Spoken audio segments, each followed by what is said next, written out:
웨스트민스터 우리 대요리 문답을 함께 우리 나누고 있습니다. 그 중에서 우리는 지금 어떻게 신자는 살아야 되는가, 은혜로 구원받은 자는 어떻게 실제로 이 땅의 현실 속에서 살아가야 되는가에 대해서 우리에게 이 십계명을 통해서 알려주고 있습니다. 십계명은 하나님의 도덕법이다라고 얘기합니다. 하나님의 법의 정신과 그 본질을 담고 있는 것이 도덕법이라고 할 수 있는데, 이 십계명이 도덕법으로 우리한테 주어져 있습니다. 그래서 성경 전체를 요약하면 이 십계명으로 요약이 될 수가 있는 겁니다. 그래서 십계명이 하나님이 어떤 분이시고 하나님의 뜻이 무엇인지를 다 담고 있다라고 얘기를 할 수 있습니다. 그리고 이 십계명을 또 요약을 하면 1부터 4계명, 4계명까지 하나님에 대한 의무와 또 5부터 10계명까지 사람에 대한 의무를 다루고 있는데, 그것을 신약에서 예수님께서 한마디로 요약을 하셨는데, 앞부분은 하나님을 사랑하라, 뒷부분은 이웃을 사랑하라, 이렇게 요약을 할 수가 있습니다. 그래서 하나님 사랑, 이웃 사랑. 하나님을 사랑할 때는 우리가 마음과 뜻과 힘과 정성을 다해서 하나님을 사랑하라 라고 말씀하고 있고, 이웃 사랑에 있어서는 내 몸과 같이 사랑하라, 이웃을 내 자신처럼 사랑하라, 이렇게 말씀을 하고 있습니다. 우리는 하나님도 원래 사랑할 수 없는 자이고 사실 사람도 사랑할 수 없는 자입니다. 타락함으로 말미암아 인간은 자기 중심적인 존재로 변질되었고, 그래서 오직 자기를 위해서 살아가고 자기 영광을 위해서 자기 사랑 가운데 살아가는 게 원래 죄인의 특징입니다. 그래서 죄인의 가장 그 중요한 그 특징이 자기 중심성이다, 이렇게 이야기를 합니다. 그런데 우리는 하나님의 은혜로 하나님을 사랑할 수 있는 자가 되게 되었고, 이웃을 사랑하며 살 수 있는 자가 되게 된 겁니다. 우리는 원래 타락함으로 말미암아 하나님을 알 수도 없습니다. 원래 타락하기 전에는 이 창조주를 알고 창조주와 바른 관계를 맺고 교제하며 살아가는 게 가능했지만, 타락 이후부터는 우선 하나님 자체를 인식을 못합니다. 무한하신 그 하나님, 완전하신 하나님, 모든 것을 초월해 계신 그 하나님을 인지 자체가 안 됩니다. 타락했기 때문에. 우리의 지정의가 다 변질된 상태이기 때문에 그 창조주 하나님을 우선 알 수도 없고, 또한 안다 하더라도 믿을 수 있는, 사랑할 수 있는 능력 자체가 없습니다. 그걸 우리는 전적으로 타락했다, 전적으로 부패했다, 전적으로 무능력하다라고 얘기를 합니다. 또한 우리는 하나님을 알 수 없고 하나님과 올바른 관계를 맺을 수 없기 때문에 수평적으로 이웃 간의 관계, 다른 사람과의 관계도 올바르게 맺을 수 없는 사람입니다. 죄인은 철저하게 자기중심적이거든요. 철저하게 자기를 위해 살아가는 사람이에요. 자기 힘을 의지하고 자기 영광이라는 목적을 위해서 살아가는 그런 존재입니다. 그런데 우리가 이제는 이웃을 사랑할 수 있는 자가 되게 된 겁니다. 그래서 이 두 가지는 우리 힘으로 된 게 아닙니다. 그러니까 우리 타락한 인간의 내부적 힘을 통해서는 알 수도 없고 사랑할 수도 없고 믿을 수도 없고 또 나를 다른 사람에게 내어줄 수도 없는, 그게 불가능한 존재였는데, 하나님이 외부에서 우리에게 먼저 찾아오신 겁니다. 우리가 하나님을 찾은 것이 아니고 우리가 하나님을 찾아간 것이 아니고 하나님이 먼저 우리에게 찾아오셨고 하나님이 먼저 우리를 사랑해 주셨기 때문에 우리가 그분을 알 수 있게 되었고 그분을 믿을 수 있고 그분을 사랑할 수 있는, 그리고 하나님을 사랑할 수 있게 되니까 이웃도 자기 자신처럼 사랑할 수 있게 된 것입니다. 그러니까 이웃 사랑이 어떻게 가능하냐면 철저히 자기 중심적인 사람이 어떻게 자기를 부인하고 이웃을 내 몸같이 사랑할 수 있냐면 이제는 이웃이 남이 아니기 때문에 그렇습니다. 하나님의 은혜로 우리는 그리스도와 연합했고 그리스도 안에서 그리스도와 연합되어 있는 모든 사람들과도 수평적으로도 연합되게 된 겁니다. 그래서 우리는 그리스도 안에서 하나 된 존재, 그리스도 안에서 한 몸이 된 존재가 되었기 때문에 실제로 우리는 남이 아닌 겁니다. 그리스도 안에 그리스도의 몸으로 존재하고 있는 거예요. 한 몸의 많은 지체로 존재 방식 자체가 달라진 거예요. 더 이상 남이 아닙니다. 구별된 개별적인 각 개인이 아닙니다. 우리는 머리이신 그리스도의 통치를 받으며 그 통치를 받는 몸으로서 그 몸의 한 구성원, 지체의 각 부분으로 우리 개개인의 성도들이 존재하고 있기 때문에 그리스도의 몸에 유기적으로 우리는 연결되어 있는 것, 분리되어 있는 각 개인이 아닙니다. 그러니까 여기서부터 우리 모든 이 생각이 시작이 되어야 돼요. 현재 우리 전반적으로 교회가 우리의 존재에 대한 이해가 이제 왜곡되어 있는 경우가 많아요.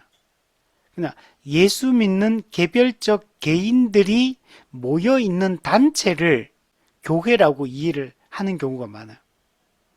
그냥 분리된 개별적 낱개의 각 개인들이, 예수 믿는 개인들이 그냥 한 곳에 모여 있으면 그걸 교회라고 얘기한다는 거예요. 근데 그거는 서로 연결되어 있지 않습니다. 그리스도와 개인적으로는 연결이 되어 있는데 서로 간에는 연결되어 있는 존재로 이해를 못하는 거예요. 그냥 우리가 그렇게 되기 위해서 힘써서 노력하자, 하나 되기 위해서 노력하자, 좀 이기적인 거 내려놓고 우리 하나 되기 위해서 힘쓰자, 이런 차원에서 접근을 하고 있는 겁니다. 근데 거기서부터 그렇게 접근해 들어가면 성경에서 이야기하는 교회를 이해할 수가 없는 겁니다. 우리는 그리스도 안에서 이미 하나인 존재, 이미 그리스도에게 우리가 연합되어 있고 그리스도와 연합되어 있기 때문에 서로 간에도 이미 연합되어 있는 수직적 연합도 이루어져 있지만 수평적 연합도 이미 이루어진 상태라는 걸 잊지 말아야 됩니다. 그래서 우리는 존재론적으로 이미 하나고 그 몸의 구성원으로 서로 지체로서 존재하고 있고 각 지체로서는 온전할 수가 없는 겁니다. 다른 지체의 도움이 있어야 되고 다른 지체의 그 섬김과 그 돌봄과 헌신을 통해서 우리도 보호받고 공급받고 또 바른 길을 갈 수 있는 겁니다. 그래서 우리는 존재론적으로 개별적 존재로 나 개인으로 독립적으로 존재하는 존재가 아닌 겁니다. 우리는 서로가 필요한 존재예요. 우리 몸의 지체도 생각해 보아도 눈은 정말 귀중하죠. 눈이 멀리 보고 모든 상황을 판단하고 눈이 없으면 보지 못한다면 우리의 삶은 매우 불편해지고 불완전해질 겁니다. 그러나 눈이 아무리 대단한 능력을 가지고 있다 하더라도 눈 스스로 혼자서 존재할 수도 없고 눈 스스로 혼자서 자기의 행복과 만족을 추구할 수가 없는 겁니다. 눈은 손의 도움을 받아야 되고, 발의 도움을 받아야 되고, 입의 도움을 받아야 되고, 서로가 서로에게 필요한 존재야.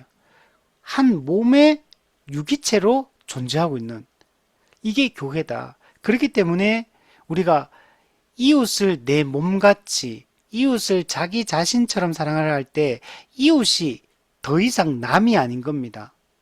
나 자신인 거. 이웃도 나와 유기체적으로 연결되어 있는 그리스도의 몸의 한 구성 요소인 거예요. 그래서 존재론적으로 한 몸이기 때문에 이웃 사랑이 가능한 거예요. 존재론적으로 구별된 개별적 존재가 아니기 때문에 우리가 자기 부인이 가능하고 이웃을 위해 내 것을 희생하는 게 가능한 이유가 실제로 존재론적으로 그런 존재이기 때문에 그 존재에 걸맞는 실제적인 그런 서로 나눔, 서로 돌봄, 서로 교제, 그죠? 서로 권면, 서로 가르침, 이게 실제로 가능한 거. 그래서 초대교회의 모습은 교회가 그리스도의 몸으로 존재하고 있고 서로가 연결되어 있다는 사실들을 명확하게 보여주고 그렇게 연결되어서 교제하며 살아가는 삶이 어떤 것인가가 초대교회 모습으로 성경에 기록이 되어 있는 겁니다.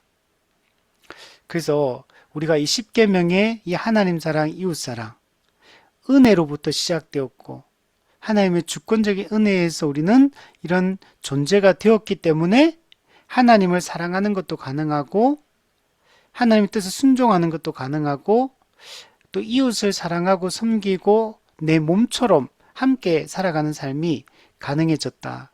이것이 구원받은 자의 삶의 모습이다 라고 얘기를 할 수 있는 겁니다. 그래서 우리가 하나님을 어떻게 사랑해야 되는지 1부터 4계명까지 보았고 이제 이웃 사랑을 어떻게 구체적으로 실천하며 이 땅에서 성도답게 우리 살아갈 수 있는가를 5부터 10계명을 우리 살펴보고 있습니다. 그래서 5계명 부모를 공경하라. 또 우리 6계명 살인하지 말라. 전부 다 이웃 관계에 대한 얘기를 다 하고 있습니다. 결국 하나님을 사랑하는 자는 어디서 그 열매를 맺냐면 수평적인 이 관계 속에서 그 열매를 맺는 겁니다. 그래서 야고보서에서도 하나님 사랑이 결국에는 최종적으로 드러나는 모습은 이웃 사랑의 모습으로 나타난다. 그래서 이웃 사랑을 최고의 법이다 이렇게 표현을 하고 있는 것을 볼 수가 있습니다. 하나님을 사랑하노라 라고 말해놓고 이웃의 그 부족함을, 그 헐벗음을, 그의 고통을 돌보지 않는다면 하나님을 사랑하지 않는 것이다 라고 얘기를 하는 거예요. 그래서 야고보서에서 내 가족, 내 이웃, 그죠? 이들을 돌보고 이들에게 사랑을 실천하라. 행함이 있는 믿음이 참된 믿음이다 라는 얘기를 했던 겁니다. 자, 그리고 오늘은 7계명을 우리가 살펴보려고 합니다. 간음하지 말지니라. 네, 이 계명이 너무 중요한 계명입니다. 구약에 보면 구약 성경에서 죄를 이야기할 때 다양한 죄의 목록들이 등장합니다. 구약 성경 전체적으로 보면 엄청난 죄의 그 목록들이 기록되어 있고 또 수많은 사건들을 통해서 수많은 그 상황과 인물과 그 사건들을 통해서 그러한 죄들을 이렇게 적나라하게 보여주고 있어요. 성경에는 이런 우리가 좀 부끄러운 이야기까지도 가감없이 다 기록을 하고 있는 걸 볼 수가 있어요. 이걸 왜 이렇게 다 기록했을까? 이런 얘기까지. 그죠? 이런 거 그냥 빼고 그냥 좋은 얘기만 성경에 기록할 수도 있는데 성경에는 전혀 숨기질 않아요. 있는 그대로 그냥 적나라한 이 타락한 인간의 모습을 다 보여주고 있고 심지어 그게 하나님을 믿지 않는, 따르지 않는 이방인이나 불신자들에게만 그런 모습을 기록한 게 아니고 하나님을 믿는다고 고백하고 하나님의 말씀을 붙들고 때로는 그런 왕이기도 하고 선지자이기도 하고 제사장이기도 사사이기도 하고 이런 사람인데도 불구하고 그들의 그 허물과 그 죄의 그 내용들을 상세하게 기록하고 있는 걸 볼 수 있습니다. 근데 구약의 이 모든 죄들을 한마디로 딱 이게 압축하는 그 죄가 있는데 그게 뭐와 관련되어 있냐면 이 간음과 관련되어 있습니다. 그래서 구약에서 죄를 수직적으로 하나님께 짓는 죄와 수평적으로 서로 간에 짓는 죄를 한마디로 압축해서 설명하고 있는 죄의 목록이 뭐냐면 육적 간음과 영적 간음입니다. 그래서 구약에 항상 이 육적 간음, 행음과 또 영적 간음, 우상숭배 이건 항상 같이 가고 있는 걸 볼 수가 있어요. 그래서 그냥 죄를 육적 간음, 영적 간음 이걸로 그냥 통칭해서 그냥 사용하고 있는 것들을 볼 수 있습니다. 하나님을 떠난 인간의 타락상을 이 본질적인 이 죄에 오염된 인간의 전적 부패를 간음이라는 이 키워드로 성경이 딱 성적 타락이라는 이걸로 구약 성경이 설명을 하고 있는 것을 여러분 볼 수가 있습니다. 왜 이 하나님과의 이 관계 또 사람과의 관계에서 다른 어떤 죄를 가지고도 설명할 수 있을 텐데 왜 간음이라는 이 키워드로 이걸 설명하냐면 하나님과 우리의 관계가 언약 관계이기 때문에 그래요. 사람은 처음부터 언약 관계로 시작했습니다. 하나님은 우리 사람과 언약을 맺으심으로 관계를 맺으셨어요. 사실은 하나님이 천지를 창조하실 때 인간과 이런 언약을 맺을 필요도 없습니다. 사실은. 굳이 하나님이 언약을 맺을 필요가 없어요. 자기를 이 언약에 매이게 할 필요가 없거든요. 언약을 맺는다는 것은 하나님도 이 언약에 매이게 되거든요. 근데 창조주가 뭐 부족한 게 뭐가 있다고 굳이 이게 언약을 자기 자신도 이 언약에 매이게 만들겠습니까? 근데 이 언약을 하나님이 우리 사람과 맺는다는 자체가 엄청난 은혜라는 걸 얘기합니다. 인간의 첫 출발 자체가 모든 것이 은혜로 시작을 하고 있어요.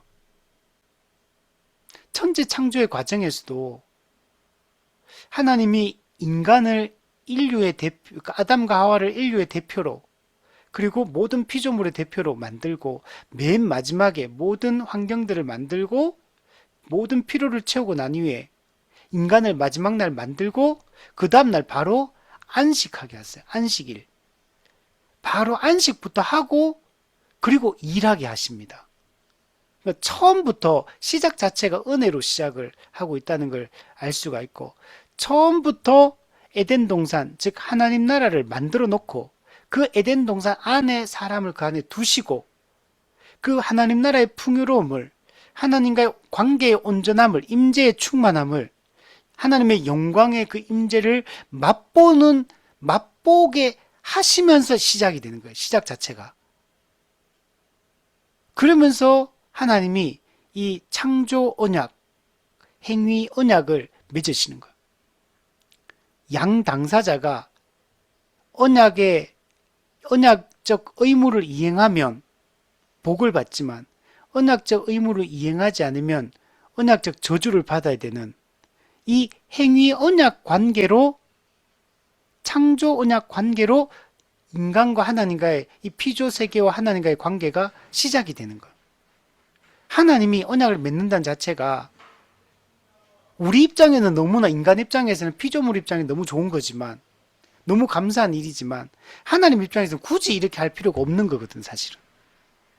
하나님이 뭐 부족한 게 뭐가 있다고 아쉬운 게 뭐가 있다고 굳이 인간과 행위 언약 동등한 양 당사자가 이 순종이라는 인간의 조건을 가지고 이 언약을 맺은 행위 언약을.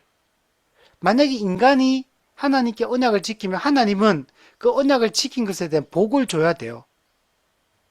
인간이 어기면 하나님은 어긴 것에 대한 책임을 또 묻지만, 반대로 만약에 하나님이 의 언약을 어기면 하나님이 벌을 받아야 돼요. 언약을 어기면 행위 언약이기 때문에 동등한 양 당사자 간에 이 언약을 맺었기 때문에 하나님도 언약에 매이게 되는 겁니다. 인간이 언약적 의무를 이행하면 하나님은 언약적 복을 줘야 돼요. 만약에 복을 안 주면 하나님이 언약을 깨인 거기 때문에 하나님이 그 언약적 저주를 받아야 되는 거예요. 굳이 이렇게 할 필요 없는데. 근데 하나님은 그렇게 시작을 한 거예요. 그래서 하나님과 인간의 관계 자체가 언약 관계로 시작이 돼요. 출발 자체가. 그리고 구약에서는 하나님과 인간의 이 언약 관계를 하나님과 인간이 결혼한 것으로 묘사를 합니다. 하나님이 인간과 결혼했다. 이 관계를 보여주는 게 대표적으로 호세아서에 보면 호세아와 고멜, 그 호세아와 고멜의 그 결혼 관계를 통해 하나님과 이스라엘 백성과의 그 언약 관계, 결혼 관계를 보여주고 있고, 전도서 같은 경우도 아가서 같은 경우에도 솔로몬과 술람미 여인의 사랑을 기록하고 있거든요. 근데 이 솔로몬과 술람미 여인은 하나님과 이스라엘, 신약으로 보면 그리스도와 교회와의 관계를 보여주고 있는 거예요. 그 결혼 관계, 결혼 언약 관계를 보여주는 게 그 모습이거든요. 그래서 왜 구약의 이 죄를 설명할 때 이 육적 간음, 그 다음에 영적 간음, 우상숭배, 왜 이걸로 묘사를 해서 그들의 죄를 폭로하는지를 우리가 여기서 알 수가 여러분 있는 겁니다. 결혼 자체가 여러분 언약이거든요. 그래서 결혼은 결혼 언약으로 이어야 돼요. 그래서 서약의 과정이 있는 겁니다. 서약. 하나님을 증인으로 서약을 하는 거예요. 성도들을 증인으로 서약을 하는 거예요. 그리고 이거는 언약 관계, 결혼 언약이기 때문에 언약을 깨면, 언약을 파기하면 언약 파기의 그 형벌을 받아야 돼요. 그게 뭐냐면 죽음을 얘기합니다. 그러면 언약은 구약에 하나님과 이스라엘 백성과의 언약을 맺는데 이게 창조 언약, 그리고 나중엔 창조 언약 깨뜨렸기 때문에 은혜 언약을 하나님이 우리한테 그리스도와 하나님이 이제 맺으시고 그리스도 안에서 우리 교회와도 맺으시게 됩니다. 근데 이 언약을 맺는다 할 때 이 언약을 자르다, 언약을 자른다, 커터 자른다. 예. 이게 언약을 맺는 걸 언약을 이제 카라트 자른다 이렇게 표현하거든요. 절단시킨다, 끊는다 이런 의미를 좀 담고 있어요. 그래서 대표적으로 그 아브라함 언약을 맺을 때, 그 아브라함 언약을 맺을 때 보면 그 새를 쪼개가지고, 그러면 새를 쪼개면 피가 막 나겠죠. 양쪽에 반반 이렇게 나누고 주면 피가 막 흥건하겠죠. 근데 거기에 그 타는 횃불이 홀로 지나갑니다. 하나님과 아브라함, 이스라엘 백성을 대표해서, 인류를 대표해서 은혜 언약을 맺는데, 근데 타는 횃불이 혼자 지나가. 이 타는 횃불 하나님을 상징하거든요. 그래서 은혜 언약이라고 하는 거예요. 원래는 양 당사자가 지나가면서 만약에 언약을 깨뜨리면 너도 이 짐승처럼 쪼개진다, 죽는다. 이 피의 언약. 그래서 이 언약을 피로 이제 약정한 언약, 피로 이제 약정한다 이렇게 표현해요. 피의 언약인 거, 피로 약정한 언약인 거. 어기면 죽는다. 어기면 니도 쪼개진다. 이게 어기면 너도 언약적 저주 받는다라는 걸 말하는 거예요.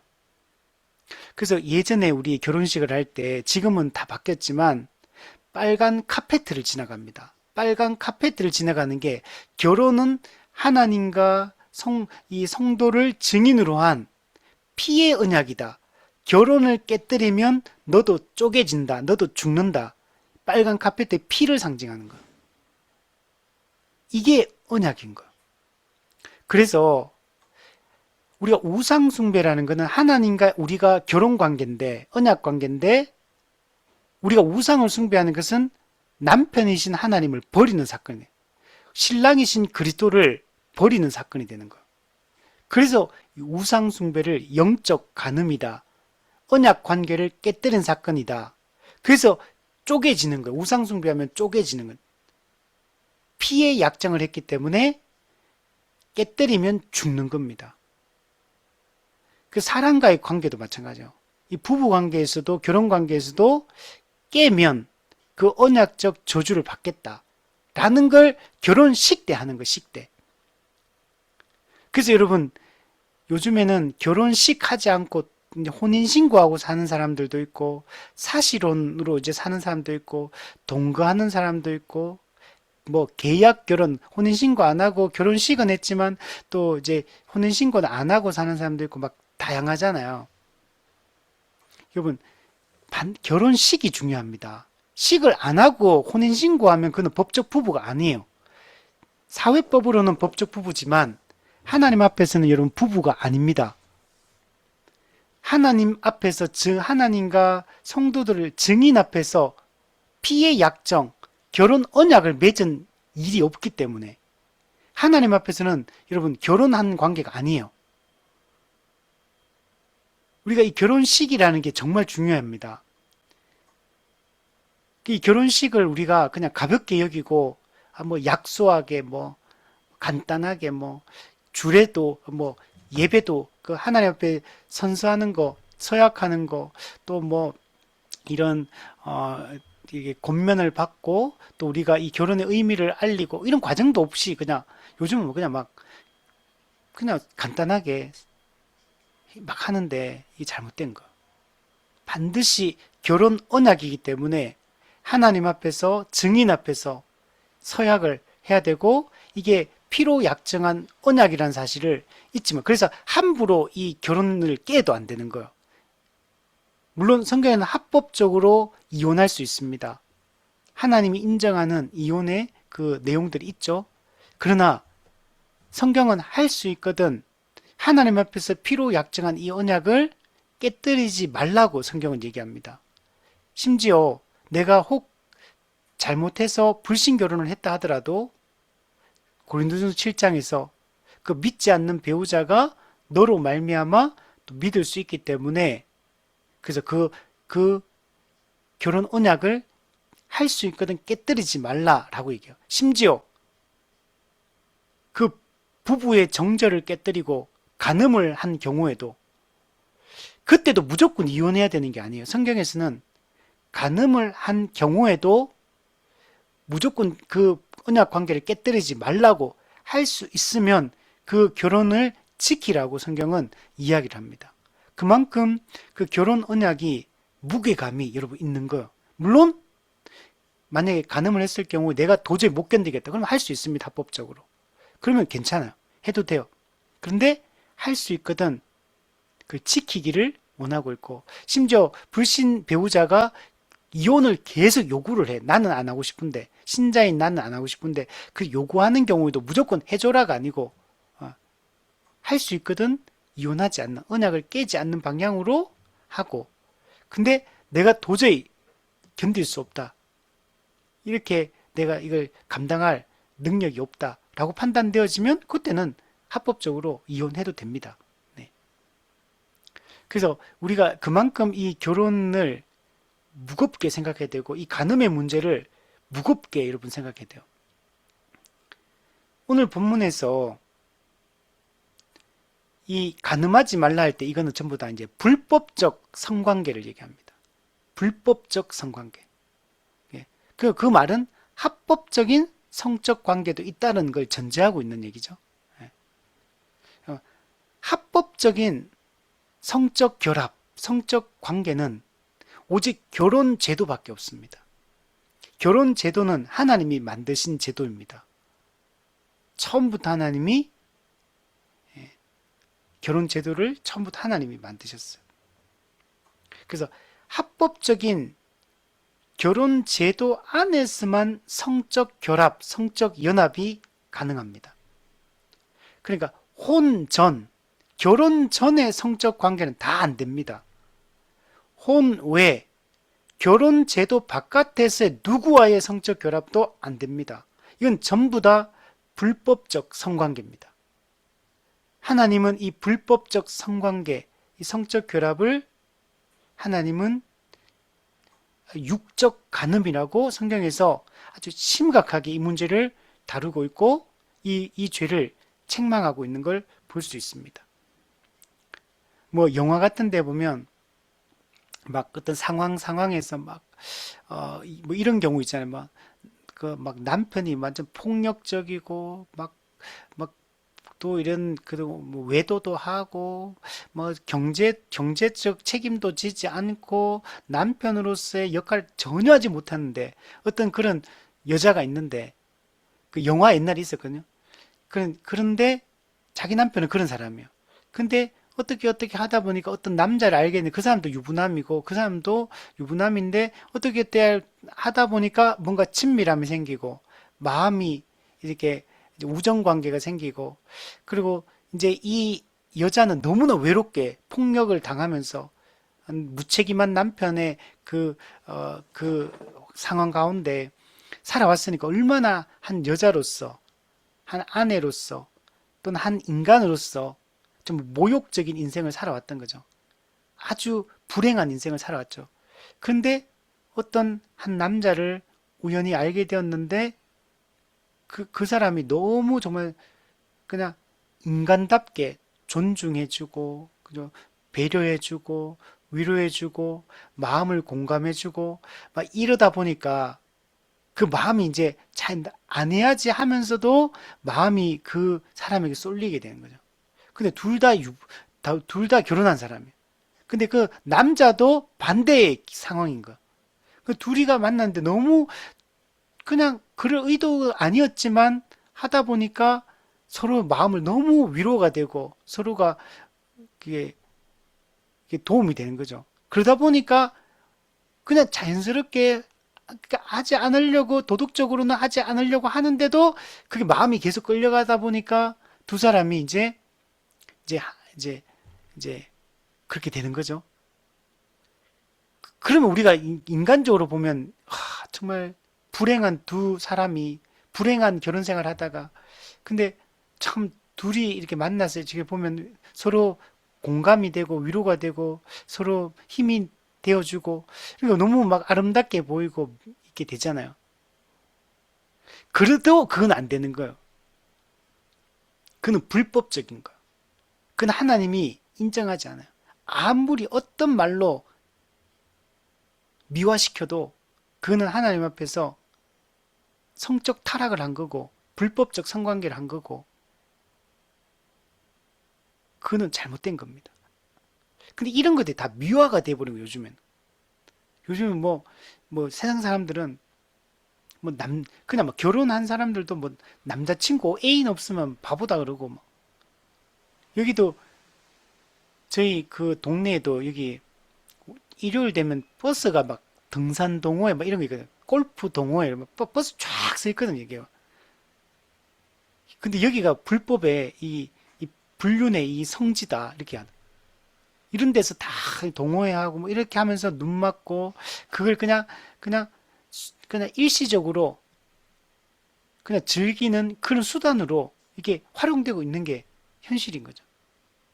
또 그게 아니더라도 멀쩡한 사람이 이렇게 그런 이제 사람과 불법적인 이런 관계를 맺고 살아가는 경우들이 너무 많죠. 근데 이건 전부 다 잘못된 거다. 고린도전서 5장에 보면 음행에 대한 내용이 나오는데 고린도 교회가 교회 안에 그런 음행을 하는 성도가 있는데도 불구하고 그걸 통한이 여기지 않는다. 그러니까 내가 그 당사자였어도 만약에 내가 그런 정말 실수를 했다, 잘못을 했다, 그러면 철저하게 하나님 앞에 회개하고 그걸 끊어내고 해야 되고 교회 공동체 안에서 지체 중에 누군가가 그렇게 할 때도 만약에 그 사실이 이제 교회 안에서 이제 알게 되고 드러났을 때 온 교회가 하나님 앞에 통한히 여기며 회개해야 될 문제. 성도가 성도답지 않은 그런 죄들이 짓고 있고, 그게 교회 안에 그런 문제가 발생되고 있는 것에 대해서 교회가 제대로 지도하지 못하고 성도의 교제를 통해서 올바르게 지체들을 돕지 못하고 한 거에 대해서 온 교회가 이런 문제가 발생할 때 통한히 여기고 회개하고, 나는 이제 내가 안 지고 저 사람 문제다가 아니죠. 한 몸된 교회로 존재하는 거예요. 한 영적인 가족으로 존재하는 거예요. 그 부분에 대해서 온 교회가 함께 마음 아파하고 온 교회가 함께 힘쓰고 이렇게 해야 되는 거죠. 제가 아는 모 교회는, 서울 쪽에 있는 어떤 교회는, 물론 그때 이제 이 두 가지 사건이 있었는데, 하나는 교회 안에서 자살하는, 성도 중에 한 명이 자살하는 상황이 하나가 있었고, 또 한 경우는 이 불법적 성관계로 해서 이제 문제가 이제 그 혼전 임신을 하게 된 그런 케이스가, 두 가지 케이스가 있었을 때, 그 문제가 발생했을 때 교회가 이 문제를 어떻게 다루었는지에 대해서 제가 얘기를 들은 적이 있거든요. 온 교회가 이 문제를 가지고 그냥 단순히 그냥 그렇게 그 죄지은 사람 성도를 비난하고 막 함부로 하고 그렇게 했던 게 아니고, 어쨌든 이거는 좋은 상황이 아니잖아요. 이런 사건들은, 교회 안에서 이런 일이 일어나는 것 자체는 좋은 게 아니기 때문에, 근데 그걸 갖다가 그 당사자들을 그냥 비난하거나 이렇게 다른 그 사람의 문제다 이렇게 접근했던 게 아니고, 여기에 대해서 온 교회가 마음 아파하면서 이 문제를 해결하기 위해서 회개하고, 또 이 문제를 극복하기 위해서 또 당사자들도, 또 귀한 거는 그 관련돼 있는 당사자들도 믿음으로 잘 반응을 하고 교회 지도를 잘 따르고, 온 교회 성도들도 이걸 가지고 누군가를 비난하거나 정죄하거나 그렇게 하지 않고, 이게 내 가족의 문제, 나의 문제로 인식하고 회개하고, 또 거기서 그 일로 인해서 고통당하는 그 가족들 또는 뭐 성도들, 그들을 돕기 위한 그런 전인적인 노력들을 이렇게 해서, 아주 그게 거기서 극복하는데 아주 오래 걸리고 지금도 완전히 극복됐다고는 말할 수 없다 이렇게 말하더라고요. 근데 그 과정을 통해 가지고 이제 이제 남아 있는 가족들, 또 그 관련된 사람들을 또 돌이키고 또 그들을 돕기 위한 그런 이제 노력들을 했다는 얘기를 제가 들었습니다. 교회가 그래야 되는 거죠. 이런 게 있을 때 이게 남의 문제가 아닌 거예요. 내 문제인 거죠. 우리 교회 문제인 거고, 우리 성도의 문제는 나의 문제인 거예요. 우리 영적 가족의 문제, 교회 가족의 문제인 거예요. 이런 죄가 있을 때 고린도 교회는 그런데 통한히 여기지 않아요. 그런 죄 짓는 사람을 책망하고 통한히 여기고, 또 그때 돌이키려고 하는 그런 작업들을 했어야 되는데, 물론 사랑하는 마음으로 해야 되는데, 근데 아예 그 작업 바로 잡으려는 작업도 하지 않았고, 아예 그거는 고사하고 통한히 여기고, 이런 죄가 교회 안에 일어난 것에 대해서 심각하게 생각도 하지 않았다는 겁니다. 그래서 바울이 이 부분을 책망을 하는 걸 볼 수 있거든요. 그래서 우리는 교회 안에 이런 문제가 있을 때, 교회는 정말 이런 문제가 발생했을 때 심각하게 생각해요.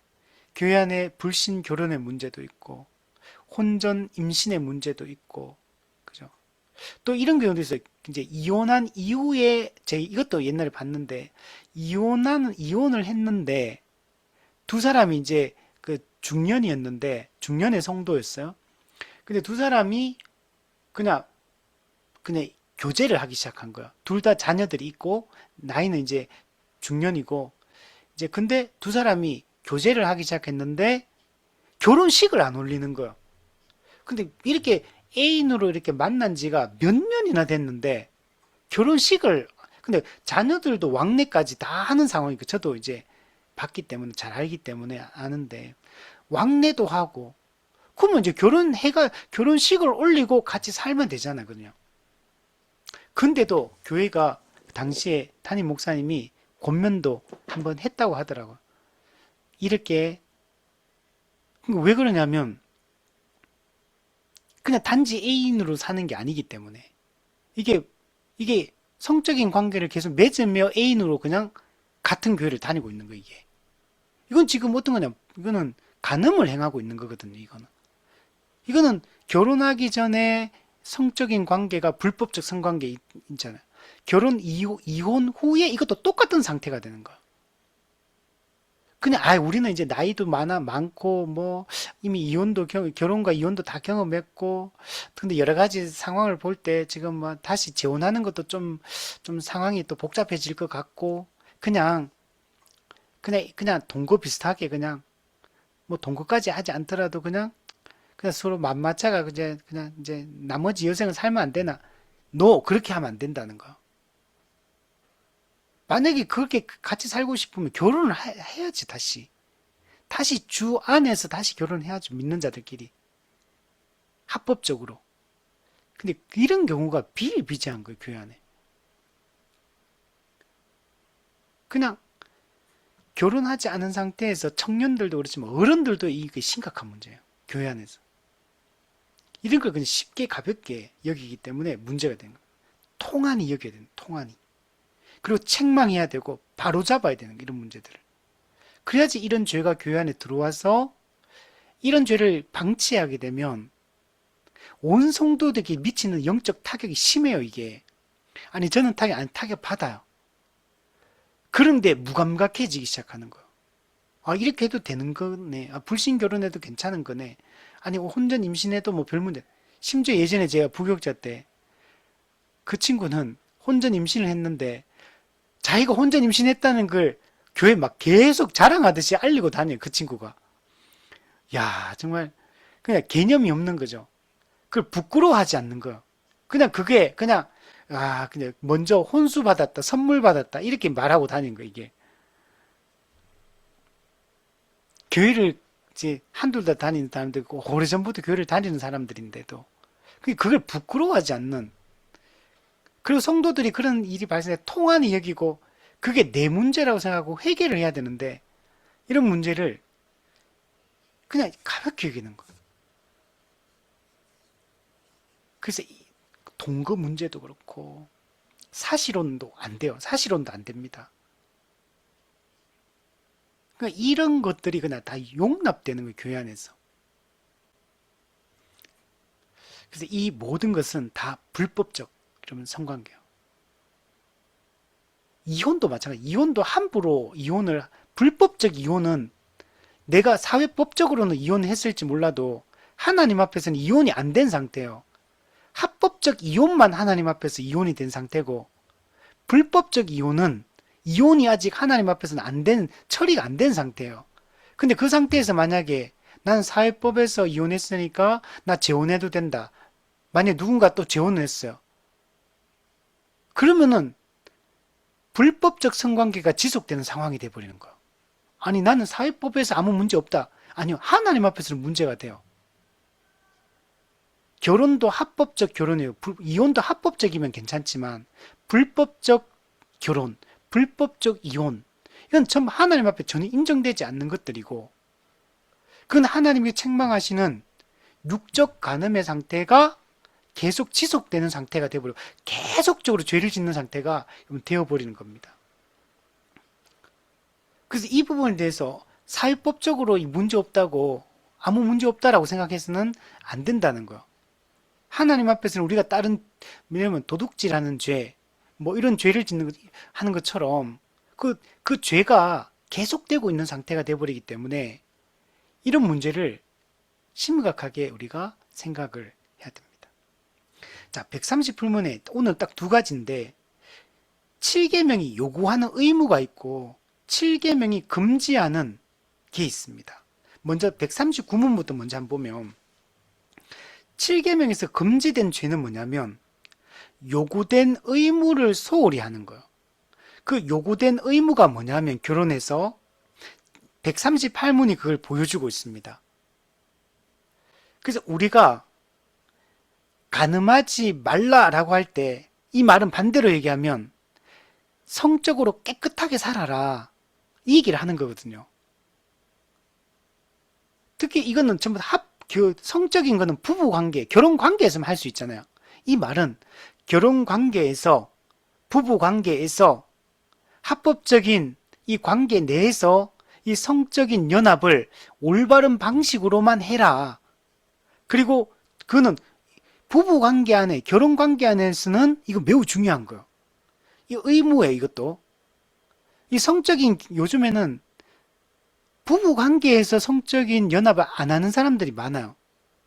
이거 잘못된 겁니다. 합법적인 부부 관계 안에서 적극적으로 육체적 친밀감을 통해서 부부의 한몸됨, 하나됨을 깊이 인식하도록 해야 돼요, 이거는. 이 성을 부정적으로 보면 안 됩니다. 하나님이 주신 선물이에요, 성은. 이거는 나이가 든다고 안 해야 되는 게 아니에요. 성을 부정적으로 보거나, 성을 나쁘게 보거나, 더럽게 보거나, 그거는 매우 잘못된 생각이에요. 여러분, 성은 하나님이 주신 거, 하나님이 창조 때부터 만든 거예요, 하나님이. 하나님과 자기 백성의 하나됨, 한몸됨, 이걸 이 땅에서 가장 깊이 있게 경험하게 하는 게 부부 사이에 이루어지는 이 생각의 하나됨, 감정의 하나됨. 근데 그게 가장 어떻게 보면 가시적으로 드러나는 게 뭐냐, 육체적 하나됨으로 부부의 하나됨을 통해 하나님과 우리의 하나됨을 깊이 경험하게 만드는 일종의 수단이거든요. 그러니까 부부 사이에서는 이 육체적 친밀감이 매우 중요합니다. 사람은 몸이 멀어지면 마음이 멀어진다 그러잖아요. 이 말이 맞는 말이에요. 육체적으로 그 몸이 하나가 있다는 거. 근데 아니 우리 같은 집에서 산다. 집에서 사는 걸만 되는 게 아니고 실제로 성적인 연합을 하는 게 중요한 겁니다. 이 아가서 우리 솔로몬과 술람미 여인의 그 사랑에 대한 얘기를 다루고 있는데 그게 거기서 말하고자 하는 하나님과 우리의 이 결혼 관계, 언약 관계를 보여주려고 하는 거예요. 그래서 아가스의 내용들을 읽어보면 이 육체적인 이 성적인 연합에 대한 얘기가 엄청 많아요. 그걸 아주 아름답게 묘사하고 있는 거예요. 그런 것들을 부정적으로 보면 안 돼요. 결혼 관계 안에서 합법적으로 하나님이 인정한 이 관계 안에서는 성은 아름다운 것이고 하나님 주신 그 하나됨을, 친밀함을 깊이 경험함으로 하나님과 우리의 그 하나됨을 깊이 이제 우리가 인식할 수 있도록, 이해할 수 있도록 돕는 도구로 주어진 거예요. 그래서 부부 사이에는 죽을 때까지, 우리가 정서적 연합, 그죠? 우리가 이런 것도 중요하지만, 영적 연합 이런 것도 중요하지만 육체적 연합도 부부 사이에는 중요한 문제예요. 그래서 이 문제를 부정적으로나 나쁘게 보지 말고 이건 하나님이 적극 하나님 안에서 부부 안에서 적극적으로 사용해서 정말 그 하나됨을 경험하고 누릴 수 있도록. 여러분, 부부 말고는 이걸 경험할 수 있는 대상이 없기 때문에 그래요. 부부 말고는 없잖아요. 혼 전도 안 되고 혼 외는 안 되잖아요. 오직 부부 관계 안에서만 오직 경험할 수 있는 하나됨이거든요. 그래서 이걸 통해서 부부가 이게 진정으로 서로 사랑하며 살아가는 게 중요한 거예요. 그래야지만 하나님과 우리와의 하나됨을 깊이 인식하고 경험할 수 있어요. 이 땅에서 부부의 그 깊은 친밀감, 하나됨을 경험할 때 하나님과 우리와의 그 깊은 연합을 우리가 또 경험할 수가 여러분 있게 되는 겁니다. 그래서 합법적인 결혼 관계 안에서 이걸 적극적으로 사용하고 그 예전에 그 박수웅 장로님이라고 이 코스타 강사로 미국에서 치과가 아니고 마취과 의사인데 이분이 코스타에서 강사로 청년들에게 이런 이성교제나 결혼 강의 이런 것들을 많이 하신 분이에요. 근데 이분이 쓴 책이 있거든요. 우리 사랑할까요? 우리 결혼할까요? 이런 시리즈가 있는데 그분의 강의도 유튜브 많이 나왔는데 그분이 뭐라고 하면 이분이 나이가 많아요. 그 당시만 해도 그때도 나이가 많았거든요. 은퇴할 나이쯤 됐는데 자기는 자기 아들 둘이가 있는데 아들 둘한테도 이제 너가 이제 결혼하는데 며느리 될 사람들 다 결혼할 때마다 데리고 와가지고 이 사람이 이 성 강의를 한대요. 아들하고 며느리 될 사람한테. 앉혀놓고 이 성이 뭔지, 성경적인 성이 뭔지, 그리고 이걸 이제 결혼하게 되면 이 성경적인 성을 어떻게 사용해야 되는지, 그걸 꼼꼼하게 다 가르쳐 준대요. 그 시아버지 될 사람이. 그래서, 그리고 이게 성적인 이 관계를 맺을 때는 어떻게 해야 된다. 뭐 성기는 뭐 이거는 어떤 게 뭐 이렇게 구조는 어떻고 이런 거 다 설명한대 자기는.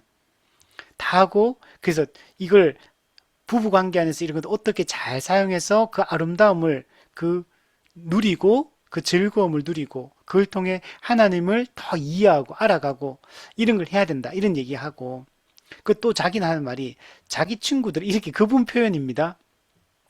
자기 친구들은 전부 다 개점 후 휴업 상태겠다. 전부 다. 그러니까, 그러니까 나이 드니까 이제 서로 부부 관계에서도 이제 성적인 연합을 안 한다는 거죠. 근데 자기는 아니다. 나는 왕성한 청년이다. 이렇게 얘기하더라고. 자기는 지금도 부부 관계 안에서 이걸 충분히 누리려고 충만히 이 기쁨을 부부의 하나됨을 누리려고 자기는 지금도 열심히 그렇게 노력한다. 그런 얘기를 하더라고요. 처음에 들으니까 제가 아주 옛날에 들었는데 처음에는 좀 약간 이제 약간 낯뜨겁잖아요. 이 얘기가 그런 얘기 하는 게. 근데 그게 맞거든요. 그래서 저는 그때도 이게 조금 야 이런 얘기를 이렇게 적나라하게 하는구나 이렇게 생각도 했지만 그러나 그게 성경적으로 하나님 주신 방법인가. 그래서 우리가 적극적으로 이걸 사용해야지만 이걸 이렇게 사용하는 게 왜 중요하냐. 그래야 불법적 성관계를 안 하기 때문에 그래요. 그래야지 혼 전에도 혼 외도 안 하기 때문에 그래요. 그래야 간음을 하지 않게 되기 때문에 여러분 간음이 왜 일어납니까? 외도가 왜 일어나고 불륜이 왜 일어납니까? 부부 사이에 이 즐거움이 없으니까 다른 데서 충족시키려고 하는 거거든요. 그래서 성경에도 고린도 7장에 뭐라 그러냐면 아내는 자기 몸을 남편이 주장하고 남편의 몸은 아내가 주장한다. 아내는 남편에 대한 그 몸에 대한 의무가 있고 아내는 남편도 아내에 대한 그 몸에 대한 의무가 있다. 그 얘기를 성경에서 고린도 7장에서 하고 있어요. 그 의무를 다 할 걸 얘기해요. 그래서 예를 들면 이런 거 있잖아요. 부부가 하면서 결혼했는데 자꾸 이런 성적인 관계를 안 하려고 하고 빼고 거부하고 이런 사람도 있잖아요. 그 처음에는 막 이게 어떻게 또 하는데 그게 남자일 수도 여자일 수 있는데 어쨌든 둘 중에 한 명이라도 이런 걸 안 좋아하는 사람이 있거든요. 분명히 또. 근데 여기서는 안 해놓고 또 딴 데 가서 또 해. 애인 만들어가 하고 결혼 제도 밖에서 막 또 불륜으로 하고 그래놓고 정작 아내와 남편과는 이런 성적 친밀감을 누리려고 하지 않고 이 안에서 합법적인 이 결혼 관계 안에서 이런 것들을 하지 않고 그래놓고 반드시 그는 다른 데서 터지게 돼 있는 거. 그게 결혼 제도 밖에서 누군가를 만나서 그걸 채우든지 아니면 돈을 주고 어딘가에 가서 하든지 아니면 또 뭐 다른 영상이라든지 다른 방식으로 이게 터지게 돼 있는 거예요, 이게. 그래서 여러분, 우리가 이 가늠하지 말라는 이 말이 얼마나 우리가 신앙생활을 바르게 하고 하나님과 올바른 관계를 맺고 하나님 사랑, 이웃 사랑을 실천함에 있어서 이 문제가 얼마나 중요한 문제인지 몰라요. 부부 관계에서 성적 친밀감이 없으면 여러분 다른 데서 터지게 돼 있고 그러면 그 부부 관계 무너지게 돼 있고요. 그러면 자녀들도 가정이 깨지게 돼 있어요. 그러면 가정이 좋을 리가 있나요? 그럼 사이가 안 좋은데 부부가 성적 친밀감이 없는 부부가 우리는 너무 서로 사랑한다. 우리는 너무 부부 관계로서 남편으로서 아내로서 너무 관계가 좋다. 이런 사람이 있습니까? 없어요. 그런 사람은. 부부 사이에 합법적으로 그게 제대로 돼야지 가정이 제대로 관계가 자녀 관계도 제대로 될 수 있고 그래야지만 그게 제대로 가정이 서고 제대로 그런 관계를 맺어 가야지만 하나님과의 관계도 신앙생활도 똑바로 하고 교회 생활도 똑바로 하는 사람이 돼요. 이런 건 우리는 안 해요. 해놓고 우리는 교회 가서 기도 열심히 해요. 말씀 많이 봐요. 아니요. 분명히 문제가 있어요. 그 사람이. 분명히 다른 부분에서 왜곡되는 지점들이 반드시 생기게 돼 있습니다. 그래서 여러분, 간음하지 말라는 이 하나의 이 규정이 얼마나 중요한 규정인지 몰라요. 이게 우리의 이 땅에서 가정생활이든 사회생활이든 우리 영적인 이 활동이든 교회생활이든 모든 것에 영향을 다 미치는 거고, 이게 여기서부터 잘 되면 부부관계도 좋고 자녀와의 관계도 좋아지고 교회 관계도 좋아지고 직장에 가서도 관계가 좋아지고요. 모든 게 안정화되고 모든 게 올바르고 합법적으로 되지만 이게 무너지기 시작하면 모든 게 다 무너집니다. 그래서 결혼할 때도 할 수 있으면 절대로 부부는 떨어지면 안 돼요. 각 방을 쓰면 안 돼. 베드로전서에서 기도할 틈을 얻기 위해서 합의상 잠시 동안만 부부가 각 방을 쓰더라도 반드시 빨리 합치라는 거예요. 부부가 요즘 주말 부부 이런 거 저는 반대합니다. 주말 부부는 하지 않는 게 물론 어쩔 수 없는 상황, 부득이한 상황이 있다는 거 저도 이해합니다. 그러나 할 수 있으면 그런 상황을 만들지 마라. 주말 부부 그리고 또 방도 애기 임신했다가 애기 태어나니까 이제 막 잠 못 자고 이러니까 어쩔 수 없이 애기가 이제 갓 태어났으니까 그냥 그래서 그냥 방을 따로 쓴다. 회사 가서 일도 해야 되는 일 못 하니까 방 따로 쓰고 아니요. 그러면 안 돼요. 부부는 반드시 방을 같이 쓰고 침대도 불편하니까 한 사람은 뒤척이만 깨면 잠 못 잔다. 그래서 우리는 각자 침대가 따로 있다. 그 침대 1인용 침대로 해가지고 같은 방 안에 있으면서 1인용 침대를 따로 하는 경우 있잖아요. 그러면 안 돼요. 그럼 반드시 멀어지게 돼 있어요. 몸이 멀어지면 마음이 멀어지게 돼 있어요. 아니 우리는 같은 방에 잡니다. 아니요. 그래도 안 그렇다니까요. 부부는 항상 같이 있어야 돼. 같이 움직이고 뭘 하더라도 같이 하고 항상 그래야지만 이게 이루어지는 거예요. 또 우리는 또 이럴 수도 있어요. 우리는 침대 같이 써요. 침대 써도 성적 친밀감을 누리지 않고 부부 사이 합법적인 이 아름다운 성을 사용하지 않으면 그거는 또다시 또 마음이 멀어지게 돼 있어요. 그래서 이 문제가 생각보다 많은 영향을 미치고 영적인 데까지 타격을 입힌다는 걸 우리가 잊지 말아야 돼요. 자, 그럼 다시 139문 다시 돌아와서 한번 보면 그래서 요구된 의무를 소홀히 하면 안 된다. 서로가 서로에게 의무를 다해야 되고 이 간음하지 말라는 이 명령, 금지 명령과 또 부정 명령과 또 이제 적극적으로 행하라고 하는 이 요구하는 거 이걸 갖다가 적극적으로 해야 돼요. 하지 말라는 건 하지 말고 하라는 건 적극적으로 해서 그래야지만 나를 지키고 가정을 지키고 우리 자녀를 지키고 우리 교회를 지키고 우리 사회를 지키고 하는 방법이다. 아니 목사님 너무 과장해서 하시는 말씀 아닙니까? 아니 이게 그렇게까지 영향을 미치겠습니까? 아니요. 이게 중요합니다. 그래서 여러분 합법적인 부부관계 안에서 이 성적인 연합과 친밀감을 충만하게 누리십시오. 누리려고 노력해야 돼. 이거 노력해야 돼요. 우리 피곤하면 사실은 또 이런 거 안 하게 되거든요. 그렇잖아요. 피곤하고 좀 근심거리고 걱정거리 있으면 온통 신경이 그리 집중되면 이런 성적인 욕구가 안 생기거든요. 그러면 그게 일주일 됐다가 한 달 됐다가 그게 몇 개월 됐다가 1년 됐다가 10년 됐다가 이렇게 되는 거거든요. 그래서 이거는 의무라고 생각해야 돼요. 의무. 그래서 서로가 우리가 우리 가정을 지키기 위해서 우리가 영적 생활을 제대로 하기 위해서 우리 하나님과의 하나됨을 깊이 경험하기 위해서 부부 사이에 이걸 적극적으로 누리고 즐기고 그 기쁨을 만끽하고 그래서 정말 연합된다는 게 이런 거구나. 우리가 한 몸이 된다는 게 이런 거구나라는 걸 부부 사이에서 안 느끼면 어디서 느끼겠어요, 이걸. 그러면서 교회에 한 몸 되면 어떻게 느껴요? 하나님과 우리의 연합을 어떻게 느껴? 여기서도 못 느끼는데 어디서 느낄까요? 외간 남자하고 외간 여자하고 할까요? 아니면 누구하고 이거 어디서 이런 걸 경험할 수 있습니까? 경험할 데가 없어 이거. 육체적 친밀감은 부부 외에는 할 수 데가 없거든요.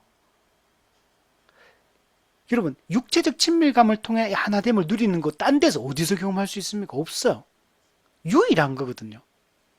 그래서 여기서부터 우리가 이 계명을 잘 지킬 때 하나님과 우리와의 영적 친밀감을 여러분 느낄 수가 있게 되는 겁니다. 자, 뒤에 보면 그래서 간통하면 안 됩니다. 간음, 강간, 근친상간, 남색, 이게 동성애죠. 그리고 모든 부자연스러운 정욕, 부자연스러운 정욕, 정욕이 다 나쁜 거 아니야. 부부 사이에서 성적인 욕구를 느끼는 건 좋은 거예요. 부부 사이에 성적인 욕구 안 느껴지는 게 문제예요. 요즘에 뭐 그런 거 많잖아요. 뭐 부부 사이에 요즘에 젊은 부부들도 이게 TV 이런 데 뉴스나 이런 데 보면 뭐 요즘에 유튜브 이런 것도 하니까 되게 적나라하게 이런 얘기 많이 하더라고요. 이런 상담도 많이 하고. 그게 보면 뭐 30대, 뭐 40대 뭐 이런 데도 불구하고 부부 사이에 성적인 관계가 없는 부부가 너무 많더라고요. 그리고 막 신체적으로도 뭔가 문제가 있어서 그럴 수도 있고 여러 가지 면에서 체력적으로도 그렇고 뭐 아니면 너무 바빠가지고 일 중독 해가지고 뭐 시간이 없어 시간이 다 문제인 거예요 이게 다 조절해야 되는 거 조절하고 적절하게 이것들이 중요하고 이게 중요한 부부 사이의 우선순위라고 생각하고 시간을 조절하고 일을 조절하고 해서 이것들을 해야 되는 거예요. 그리고 이 외의 모든 부자연스러운 거, 부자연스러운 거 우리 다 알아요. 사람은 이게 잘못됐다는 거 알아 다. 이 관계는 잘못됐다. 이런 신체적, 성적 접촉은 잘못됐다. 다 판단할 수 있어, 우리는 다. 근데 우리가 그걸 갖다 이 죄성 때문에 그런 것들을 끊어내지 못하는 게 문제인 거지. 모든 이런 부자연스러운 것들 다 안 되는 겁니다. 또 모든 부정한 상상에서부터 시작된 상상, 생각, 저 여자 예쁘다. 저 남자 멋있다. 저 사람, 정말 저 사람 좀 말이 너무 부드럽고, 마음을 잘 알아주고, 정말 너무 따뜻하고, 너무 배려해주고, 함께 있으면 위로받는 거, 공감받는 거고, 상상이 시작. 저 사람, 뭐, 외모가 너무 정말 멋있다. 아름답다. 그러니까 상상이 시작한 부정한 상상. 부정한 생각. 그리고 거기서 애정, 예, 막 그런 이성적인 그런 호감을 가지고 바라보고 이렇게 하는 거죠. 특히 남자는 눈이죠. 눈. 그죠? 그 다윗 보세요. 그 목욕하는 여자를 딱 보니까 누군지 알아봐라. 데리고 와라. 그리고 하고 그리고 살인까지 가고 이렇게 되는 거예요.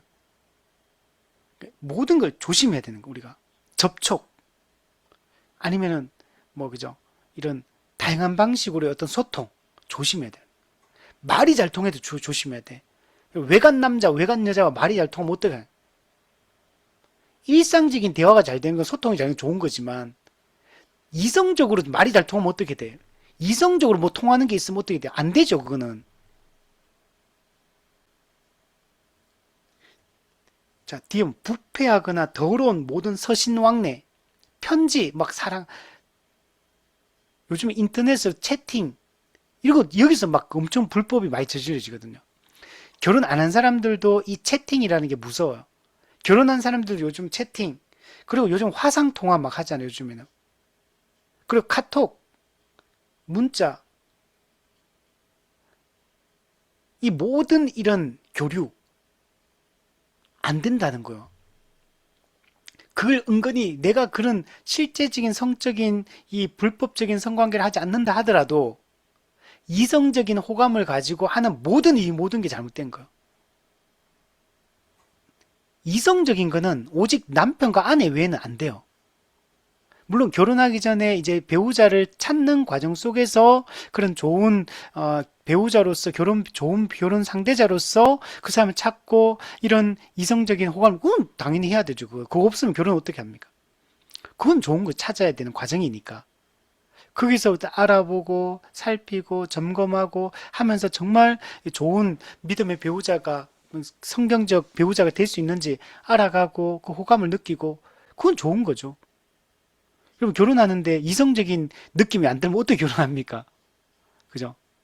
이렇게 포옹도 하고 싶고 같이 있고 싶고 손도 잡고 싶고 육체적인 이 성관계도 하고 싶고 이런 욕구가 없으면 어떻게 결혼하겠어요? 그러나 그걸 결혼 전에는 하면 안 되지만 그러나 그런 마음은 당연히 있어야 돼요. 그래야지 결혼이 가능하니까. 근데 이게 이미 내가 결혼했는데 다른 사람한테서 이런 걸 느끼면 안 되는 거죠. 이런 상상이나 왕래나 소통은 다 안 되는 거예요, 이런 거는. 이런 상황을 만들면 안 돼. 이렇게 될 만한 상황을 아예 만들면 안 돼. 그죠? 그런 분위기나 그런 환경이나 그런 상황이 되면 빠지게 넘어갈 수 있잖아. 유혹당할 수 있기 때문에 아예 그런 것들을 차단해는. 우리 요셉처럼 보디발의 아내가 끊임없이 동침을 요구하고 눈짓하고 몸짓으로 유혹하고 그냥 말로 호리고 막 하잖아요. 근데 끊어야 되는 거예요. 같이 있으면 안 돼. 같은 공간에 있으면 안 돼. 그런 우려가 있으면은 눈치챌 거 아니에요. 그럼 아예 상황을 만들면 안 되죠. 그럼 피하는 거죠. 옷을 잡고 늘어지니까 그때는 옷을 버리고 도망치잖아요. 도망쳐야죠, 그때는. 이런 것들이 다 안 된다는 거예요. 가볍게 얘기하면 안 돼, 이런 것들. 여러분, 이게 교회 바깥에만 그런 게 아니고 교회 안에 성도들끼리도 조심해야 돼요. 아, 장로님, 집사님, 권사님, 그냥 다 교회 안에 친하잖아요. 뭐 오래 신앙생활 하다 보면 친밀감이 생기거든요. 서로 사정도 알고 서로 기도해주고 위로해주고 성도의 교제를 갖고 깊이 이렇게 그 감정 정서적인 교류도 성도들 간에도 이루어지고 이렇게 하다 보니까 교회 안에서 성도들끼리 이런 문제도 발생이 많이 해요. 예전에 제 아는 목사님 교회도 오랫동안 그 교회에서 같이 했던 가정이고 다 너무 잘 알고 서로가 다 가족끼리 너무 친하고 근데 거기서 눈이 맞은 거예요. 그렇게 오랫동안 교회 서로가 너무 잘하니까 또 그렇게 돼버리는 거예요. 조심해야 돼. 그러니까 영적으로 어떤 다른 측면에서도 소통이 잘 되고 뭔가 대화가 잘 통하고 공감이 잘 되고 위로가 되고 뭔가 힘이 되고 막 기도해주고 막 이런 관계로 출발하지만 나중에는 이게 다른 쪽으로 넘어갈 수 있기 때문에 그걸 조심해야 돼. 영적으로 소통이 잘 될 때도 이런 조심해야 돼요. 그게 이런 잘못된 불법적인 관계로 넘어갈 수 있기 때문에 왜 마음이 잘 통하고 서로 영적으로 잘 통하고 대화가 되면 오히려 이런데 더 마음이 훅 갈 수 있는 거예요. 이게 아 우리 남편은 안 그런데 아 저분은 저렇네 우리 아내는 안 저런데 저 집사님은 야 저렇네 이러면서 비교하면서 그게 마음이 빼앗기거든 이성적으로. 그러니까 그렇게 되지 않도록 조심해야 돼. 그러니까 교회는 영적으로 우리가 한 몸 한 가족이라 하는 게 그게 막 마음껏 아무 때나 막 가족처럼 그냥 진짜 육체적 가족처럼 그렇게 해도 된다는 게 아니에요. 우리가 영적으로 그렇게 인식하고 하지만 우리는 아직도 이 땅에 살고 있어. 현세. 이미 아직 사회에 살고 죄성을 가진 상태로 살고 있기 때문에 그 선을 잘 지켜야 돼. 선을 잘 지켜야 되고 관계를 잘 해야 되고 그런 걸 잘해야 돼요. 우리가 교회적 삶을 얘기하고 성도의 교제를 얘기하고 한 몸 한 가족을 얘기하니까 그게 막 그렇다고 해서 막 선 없이 하면 안 돼. 그게 조심해야 돼. 그게 교회 안에서도. 교회 안에서 정말 친해지면은 막 집사님들끼리 막 친하게 막 지내거든 막 이렇게. 근데 절대로 그 넘어가면 안 돼. 선을 넘지 않도록 그 잘 지켜야 돼요. 성도. 혹은 그것에 귀를 기울인다. 귀를 기울인 게 마음을 쏟는 거요. 이 쏟으면 안 된 사람한테 이런 마음을 주면 안 된다는 거야.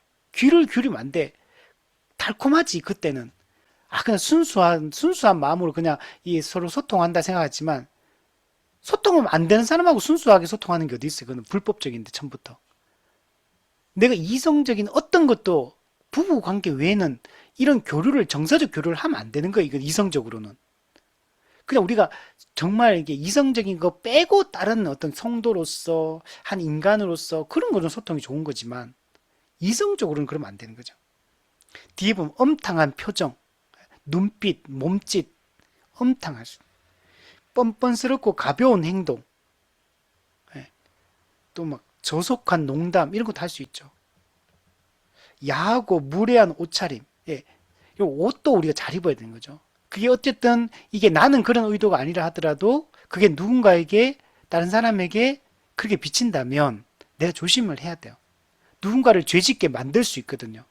나는 전혀 그런 의도 없어요. 그냥 나는 옷이 예뻐가지고 그냥 입고 갔는데 누군가는 그게 그 사람을 자기를 바라보면서 그런 부정한 생각을 할 수 있고 부정한 상상을 할 수 있기 때문에 그래서 나무 위에서 우리가 이런 옷차림도 조심해야 돼요.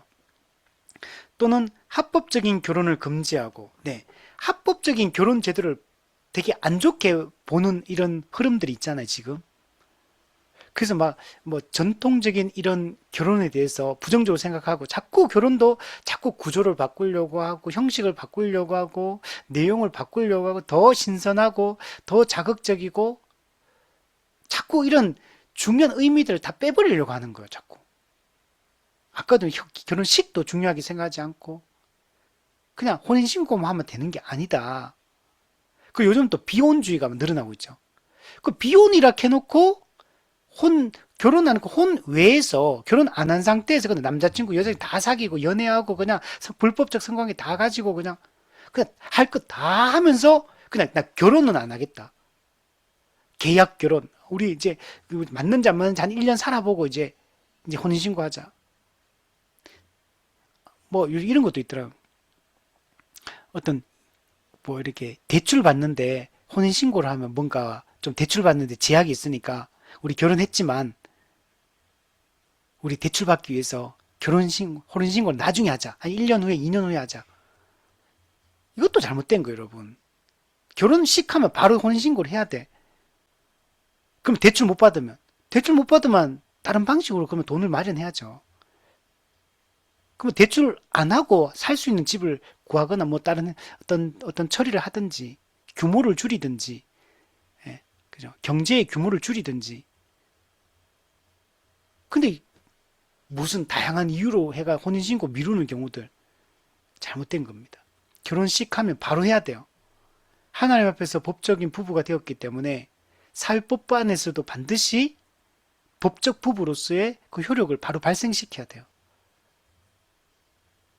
어떤 이유도 다 안 됩니다, 여러분. 아무리 합리화시키고 뭐 해도 우리가 이 합법적인 결혼 제도 안에서 이루어지는 거 빼고 나머지는 아무리 좋은 이유를 갖다 대도 그는 다 잘못된 거예요. 그것 때문에 손해를 보면 손해를 봐야죠. 그것 때문에 내가 뭔가 희생할 부분이 있다면 희생을 해야죠. 그건 감수해야 되는 거지. 마땅히 가야 될 정로만 우리는 가야 됩니다. 그래서 합법적인 결혼을 금지하는 모든 것에 대해서 우리는 저항하고 싸워야 되는 거예요. 두 번째, 불법적인 결혼을 시행하는 거. 이거 여러분 우리 반대해야 되는 거. 아까 했던 사실혼, 뭐 일부 다처, 동성결혼, 동거, 계약결혼, 뭐든지 간에 이 모든 불법적인 이 결혼의 양상들, 또 결혼식 없이 뭐 이렇게 결혼식 안 하고 그냥 생략하고 하는 거, 하나님 증인이신 하나님 앞에 서약하지 않는 거, 이런 거 다 안 됩니다. 그리고 그죠? 서약 없이 뭐 하는 거, 서약도 서약의 과정이 없는 거, 이런 거 다 안 되는 거예요. 반드시 결혼 언약이라는 사실을 잊지 말고 하나님과 성도들 앞에 증인 앞에서 피해 약정을 하는 게 결혼 언약이라는 걸 염두에 두고 이 언약을 파기할 때는 그 언약적 저주를 받는다는 이 두려움을 가지고 이 언약적 의무를 이행하는 일에 힘을 써야 돼요. 그래서 이런 이 결혼을 가볍게 그냥 요즘은 결혼이라는 거 아주 가볍게 생각하는데 그렇게 하면 안 된다. 자, 그리고 밑에 보면 여러분 다른 사람한테 마음을 허락하고 용납하고 경영하며 모의를 어떤 계획을 세우고 바람을 피우는 거 안 됩니다. 마음을 주면 안 되는 사람한테 마음을 주면 안 되는 거요. 아니 잠시만 내가 뭐 불법적인 성관계까지 하지 않는다 하더라도 잠시만 즐기자. 이 어떤 연애 감정을 잠깐 즐기자. 그것도 안 되는 거예요. 연애 감정을 가지면 안 되는 사람하고 왜 연애 감정을 자꾸 누리려고 하는 거예요. 로맨스. 너무 아름다운 로맨스. 로맨스 감정을 느끼고 싶다. 아니, 내 아내, 내 남편이 아닌데 무슨 누구하고 로맨스 감정을 느낍니까? 우리가, 물론 사람이 연약하기 때문에 어떤 멋있는, 뭐 예쁜 사람들을 보면 이성적인 감정이 생길 수 있죠. 그 순간적으로 그런 생각이 들더라도 그걸 빨리 끊어내야 되는 거지. 더 이상 보지 않고 자꾸 그 생각이 든다면 그 사람 안 만나는 게 좋은 거죠. 자꾸 그런 걸 마음을 키워가지 말라는 거. 마음을 그런 걸 용납하지 말고 키우지 말고 그리고 경영한다. 그러면 이 사람과 어떻게 이런 걸 즐길 수 있는 누릴 수 있는 뭔가 자꾸 만남을 가진다거나 또는 그런 상황을 만든다거나 안 된다는 거예요. 그런 게. 그리고 결국에는 거기서부터 시작하면 마음에서 시작해서 상상에 시작해서 결국에는 행동까지 가게 돼 있는 겁니다. 그러면 자기 자신도 파괴하고요. 배우자도 파괴하고 자식도 파괴하고 교회도 파괴하고 사회도 파괴하는 거예요. 그게. 우리는 다 연약하죠. 저도 똑같은 사람이고 우리는 다 서로 다 압니다. 우리가 어떤지, 우리 상태가 어떤지. 그죠? 그러니까 조심해야 되는 거야. 자기 자신도 믿으면 안 되고 배우자도 믿으면 안 되고 아무도 이 부분은 나는 이 문제 안 넘어간다고 생각하면 안 돼요. 누구든지 언제든지 다 넘어갈 수 있다. 아이, 우리 남편은 절대 저 사람은 절대 그럴 사람이 아니에요. 우리 아내는 절대 그럴 사람이 아니요. 아무도 믿지 마세요. 아무도 그런 사람 없습니다. 누구든지 넘어질 수 있으니까 항상 이게 조심해야 된다. 자, 그리고 또 독신 생활의 서약에 말려 들어가는 거. 독신서의 서약에 말려 들어간다는 말은 그 사람은 독신의 은사도 없는데 독신하라고 자꾸 요구하거나 이게 하면 안 돼요. 독신의 은사는 하나님의 은혜를 주셔야만 할 수 있는 거예요. 이거는 비혼주의하고 독신은 다른 겁니다. 비혼은 결혼 제도 자체를 부정하고 결혼을 안 하려고 하는 거. 그래 놓고 이성교제하고 딴 거 다 합니다. 그는 비혼은 비성경적이에요. 비혼은 비성경적이다. 이거 확실하게 알아야 돼. 근데 성경에는 독신이라는 게 있죠. 독신은 반드시 두 가지 조건이 만족이 돼야 돼요. 여러분, 결혼과 독신은 똑같은 겁니다. 다른 게 아니에요. 목적이 똑같아. 결혼도 주를 위하여 결혼하는 거고 독신도 주를 위해서 하는 거예요. 결혼도 하나님의 영광을 위해 하는 거고 독신도 하나님의 영광을 위해 하는 거예요. 목적이 명확해야 돼. 결혼을 할 때도 하나님의 영광을 위해서 주를 위해서 하는 게 아니라면 잘못된 결혼이에요. 그러면 그 사람은 결혼 준비가 안 된 사람이에요. 그러면 그 사람은 성경 공부를 해서 결혼이 뭔지를 배우고 부부가 된다는 게 뭔지를 배우고 결혼의 목적이 무엇인지를 배우고 그러면 그 사람 결혼 준비가 안 됐기 때문에 결혼식을 하면 안 돼. 그 사람은 결혼 준비 과정을 거쳐야 될 사람이고 독신도 마찬가지예요. 독신도 그냥 나는 뭐 요즘 삼포 시대 뭐 이런 거 결혼하면 나중에 어떻게 사냐 먹고 살고 처자식을 먹여 살리고 나 결혼 안 해야겠다. 괜히 매여가지고 그냥 자율도 누리지 못하고 이 젊음을 만끽하고 그냥 혼자 살자. 그래 놓고 남자친구 여자친구 다 사귀고 뭐 불법적인 성관계 다 하고 그거는 죄 짓는 거예요. 그거는. 그래서 독신도 반드시 주를 위해서 한평생 살겠다는 마음으로만 독신이 가능해요. 그냥 내 편안하게 살기 위해서 독신하는 게 아니에요.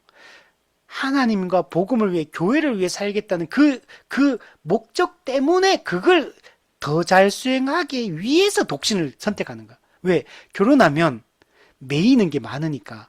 결혼 안 하면 매이지 않고 주를 위해서 교회를 위해서 복음을 위해서 살 수 있기 때문에 독신하는 거예요. 목적이 이걸 위해서만 독신을 할 수 있어요. 두 번째, 이런 목적을 가지고 있다 하더라도 고린도전서 7장에 보면 육체의 정욕을 절제하지 못하는 사람은 하면 안 돼요. 성적 욕구가 너무 강하고 성적 욕구를 스스로 제어할 수 없는 자기는 그걸 절제할 수 있는 능력이 없어요. 그 사람은 반드시 결혼해야 돼요. 성적인 욕구가 절제가 안 되는 사람은 성경에서 반드시 결혼해라. 왜? 결혼 안 하면 그게 다른 데로 불법적인 성적 타락으로 나타나기 때문에 반드시 결혼하는 거 외에는 그 사람 성적 욕구가 강한 사람은 반드시 결혼해야 돼. 그래야지만 죄를 안 짓기 때문에. 그러니까 열심히 적극적으로 결혼하기 위해서 바른 성경적인 결혼을 하기 위해서 힘을 쓰고 기도하고 노력을 해야 돼요. 그래 놓고 결혼을 안 해놓고 그런 노력을 안 해놓고 다른 데서 그런 성적 욕구를 잘못된 방법으로 그걸 해소하거나 풀거나 그렇게 하면 그건 죄가 되기 때문에 반드시 해야 됩니다. 그래서 독신 생활의 서약이 아무나 말려 들어가면 안 된다는 거야. 내가 진짜 독신 은사를 받았고 이렇게 할 수 있는 사람인지를, 그리고 정말 그를 그렇게 살 마음이 있는 사람만 독신해야 돼요. 그리고 나머지는 전부 다 결혼해야 돼요. 그렇지 않으면 전부 다 열심히 적극적으로 결혼하기 위한 노력을 해야 돼요. 물론 여기서는 합법적 결혼입니다. 성경적 결혼, 주 안에서만, 신자와만, 믿지 않는 자와 멍해를 같이 하면 안 된다 그랬으니까. 그러면 결혼의 목적, 그걸 수행할 수 없어요. 결혼의 목적은 두 사람이 잘 먹고 잘 살려고 결혼하는 게 아니에요. 두 사람의 행복을 위해 결혼하는 게 아니에요. 하나님이 인간을 만든 목적, 모든 생물을 다스리라. 인간의 사명을 말하는 거예요. 인간의 사명. 즉 창조 명령을 수행하기 위해서 하는 거예요. 그게 인간을 만든 목적이고, 그 인간을 만든 목적을 따라 모든 인간이 잘 살기 위해서 도움이 필요한 거예요. 서로가 서로에게. 그래서 돕는 배필을 만든 거예요. 그 에제르, 돕는 배필. 그러면 부부가 결혼해서 그 돕는 배필의 역할을 한다는 거는 서로가 그냥 이 땅의 의미에서 그냥 돕는 배필을 하는 게 아니고, 물론 그것도 하지만 육체적, 정서적 또는 물질적 모든 서로의 필요를 채워주는 역할로서의 돕는 배필 역할이 서로에게 있어요. 근데 그것만 있는 게 아니고, 그거는 부수적인 거고, 진짜 목적은 뭐냐면 창조 명령, 인간에게 주어진 다스림의 사명, 하나님의 대리 통치자로서 이 땅에서 그 사명을 수행하는 걸 잘하게 하기 위해서 돕는 배필의 역할을 하는 거. 서로가 서로에게. 그래서 신자는 신자와만 결혼해야 돼. 왜? 그래야지만 그걸 위해 살기 때문에. 한 사람은 그걸 위해 살고자 하는데 한 사람은 그냥 그런 데 관심 없어요. 몰라요. 그러면 돕는 배필의 역할을 할 수가 없어요. 아니요, 우리는 그냥 서로 경제 공동체, 다른 자녀 공동체, 그러니까 잘 사는데요? 아니요. 하나님이 부부를, 결혼 관계를 만든 목적 수행이 전혀 안 이루어지고 있는 거예요. 그렇기 때문에 반드시 신자는 신자와만 결혼해야지만 하나님이 인간에 주신 그 사명을 수행하며 돕는 배필의 역할을 하면서 살아가는 게 가능합니다. 자, 그리고 결혼을 부당하게 지연시키는 거. 결혼하겠다고 약속해놓고 결혼 안 해. 자꾸 지연시키고 미루고 잘못된 겁니다. 이성교제를 했어요. 결혼 정년기가 되고 이성교제를 해서 그럼 빠르면 할 수 있으면 모든 걸 잘 해서 빨리 결혼해야 돼. 결혼을 질질 미루고 연애 기간을 질질 끌면 안 돼요. 그러면 반드시 여러분 잘못될 가능성이 높아요. 죄를 지을 가능성이 매우 높습니다. 그래서 이성교제를 하고 부부로서 합당한 결혼 배우자라고 판단되어진다면 결혼식을 미룰 일이 없어요. 빨리 결혼하는 게 좋아요. 그래서 부부로서 서로 돕는 배필의 역할을 통해서 하나님이 인간을 만든 목적 수행을 서로가 서로를 잘할 수 있도록 돕고, 서로가 하나님 앞에 잘 설 수 있도록 도와서 잘 살아가고, 또 믿음의 자녀를 생산해서 믿음의 자녀들을 잘 키워서 그가 하나님께 영광 돌리며 이 창조 명령을 잘 수행하며 살아갈 수 있도록, 그래서 그 모든 것을 통해 하나님이 영광을 받으시도록, 그것을 통해 하나님의 나라가 이 땅에 더 실현될 수 있도록 이런 종류의 삶을 살아가는 것이 여러분 중요한 겁니다. 뒤에 보면 불의하게 이혼하거나 유기하는 일, 아까도 말했죠. 합법적 이혼이 있다. 그 외에는 다 불법적 이혼이에요. 불의하게 이혼 함부로 하면 안 돼요. 또 유기, 배우자를 유기하면 안 돼요. 방치하면 안 돼요. 서로에 대한 의무를 다하고 서로가 서로에게 해야 될 역할들을 아내는 남편에게, 남편은 아내에게 다 해야 돼요. 이렇게 해야지 부부관계가 좋은 부부가 될 거고, 돕는 배필의 역할을 서로가 잘할 거고, 하나님의 영광이 이 가정을 통해 충만하게 드러날 거고, 그것이 교회 전체를 풍요롭게 하고 교회 전체를 유익하게 만들고 하나님의 영광을 나타내게 될 거예요. 또한 게으름과, 여러분 부부 사이에 게으름은 안 됩니다. 모든 면에서, 모든 영역에서 여러분 배우자가 게으르면 안 돼요. 또 누구든지 폭식하는 것도 서로를 해치게 돼요. 자기 자신도 해치는 거지만 부부를 해치는 관계가 됩니다. 술 취함, 이것도 서로의 관계를 깨뜨리게 돼. 엄란한 친구와 사귀는 거, 엄란한 사람들 있잖아요. 사람들 중에도 이게 자극적이고 태폐적이고 그런 생각이나 그런 행동이나 그런 말이나 이런 거 잘하는 사람들, 그런 사람들과 가까이 하지 말라는 거. 음탕한 노래, 여러분 노래도 성적 욕구를 자극하는 이런 노래들, 또 서적, 책 책도 아무 책이 말고 영화, 춤, 연극, 이 모든 것들 다 이런 걸 즐기면 안 된다. 이런 것들을. 아니 이런 거는 예술 문화 활동 아닙니까? 아니요.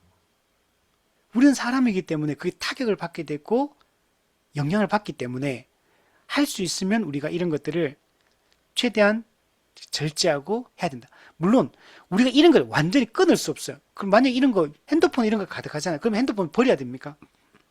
영화 보면 이런 내용이 너무 많아요. 그럼 영화를 아예 보면 안 됩니까? 그럴 수는 없잖아요, 우리가. 그래서 그러나 그런 것들을 보고 이것들을 잘 비판적 사고를 하면서 성도로서의 그 거룩함을 잘 유지시켜 나가고 지켜나가고 이런 건 노력은 해야 되지만 그러나 이런 걸 완전히 끊을 수는 없어요. 그래서 그러나 그것을 넘어가고 왜곡되게 될 때는 조심해야 된다. 그렇게 되지 않도록 이런 것들을 절제해야 된다. 우리 자신이나 다른 사람들의 음란을 자극시키는 거, 네. 나든 남이든 음란함을 자극시키는 행동, 몸짓, 어떤 계획 다 하지 말라는 거예요. 음란한 행위 하지 말라는 거예요. 자, 그럼 반대로 해야 될 게 있어. 적극적으로. 138문. 요구되는 의무는 뭐냐면 몸, 마음, 애정, 말, 행위상의 정절을 지켜야 돼. 몸의 정절, 마음의 정절, 말의 정절, 행동의 정절. 정절을 우리가 지켜야 돼요. 또 우리 자신 및 다른 사람들 안에 정절을 보존하는 거다. 나의 정절만 지키는 게 중요한 게 아니고 상대방의 정절을 지켜주도록 해야 돼. 우리가 이성교제를 할 때도 그 여자친구, 남자친구를 지켜줘야 돼요. 나 자신도 지켜야 되고 상대방도 지켜줘야 돼. 그리고 결혼하고 나서도 나와 우리 배우자의 그 정절을 지켜주도록 우리가 힘을 써야 된다. 또 눈과 기타 모든 감관에 대하여 방심치 않고 주의 깊게 한다. 네, 알죠? 눈이 보면은 그런 게 정욕에 빠지거든요. 소리, 정욕에 빠져. 접촉, 빠져요. 모든 감각기관을 통해서 우리는 오감이 성적인 욕구에 불법한 성적 욕구에 자극되고 불법한 관계를 할 수 있기 때문에 이 모든 오감을 우리가 다 조심해야 된다. 그리고 우리가 가는 곳도 만나는 사람도 아무나 만나면 안 되고 아무 곳에나 가면 안 되고 모든 걸 절제하고 통제를 우리가 잘하는 게 중요합니다.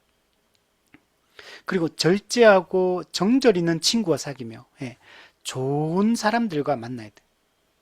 우리가 절제할 수 있고 바르게 살아가고 우리의 거룩함을 지킬 수 있는 이런 사람 누구예요? 성도죠, 성도. 이런 사람들과의 성도의 교제를 많이 하는 게 중요합니다. 그리고 단정한 복장, 아까 그죠? 음란하고 야한 이런 거 하지 말라는 거죠. 단정하게 복장을 해서 우리의 눈으로 보이는 것에서 자극받지 않도록 사람들이 또 내가 보이는 것으로 나를 너무 이렇게 나를 음란하게 드러내려고 하지 않도록.